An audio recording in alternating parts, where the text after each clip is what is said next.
Wamesema kitu kimoja, kitu sahihi hapa. Wamesema kitu kimoja sahihi hapa. Wanasema hivi, msimamo huu unaashiria uasi. Ni kweli. Ni kweli. Kwa sababu tunasema tutazuia uchaguzi. Tutahamasisha uasi. Hiyo ndio namna ya kupata mabadiliko. Ndio namna ya kupata. Mandela had to go through 27 years but treason ili kupata mabadiliko Afrika Kusini. Kwa hiyo tunaenda kukinukisha. Walio tayari tutakwenda nao. Tutaenda na walio tayari. Hakuna mtu atawekewa bunduki hapa. Walio tayari tutaenda nao. Wanaofikiria kwamba CCM watakuwa walokole, wamebadilika na nini, tutawatakia kila laheri. Sisi sio watu wenye roho mbaya. Lakini kama unataka kuwa mbunge seriously,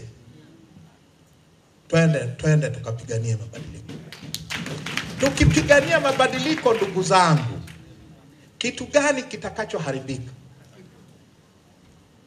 Kitu gani ambacho nchi itapotea? Sana.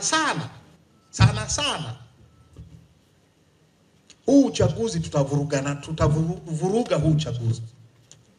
Kama ulikuwa unafikiria kuwa mbunge Oktoba au Novemba, sahau. Hiyo ni kweli. Hiyo ni kweli. Na mimi nilikuwa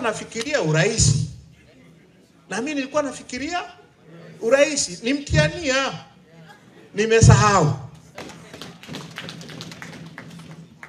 Au kama ulikuwa unafikiria udiwani Novemba, sahau.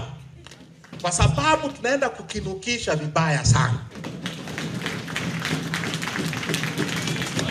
Sawa. Tukikinukisha vile, tutaumia. Ni kweli. Lakini mimi na imani tutashinda.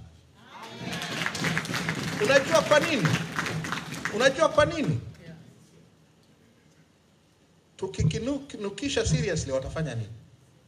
Watatuua. Wanaweza? Watatuua. Kwa hiyo mimi nimekinukisha, nakamatwa, napelekwa wapi? Naenda kushtakiwa kwa uhaini, kwa kuamsha maasi.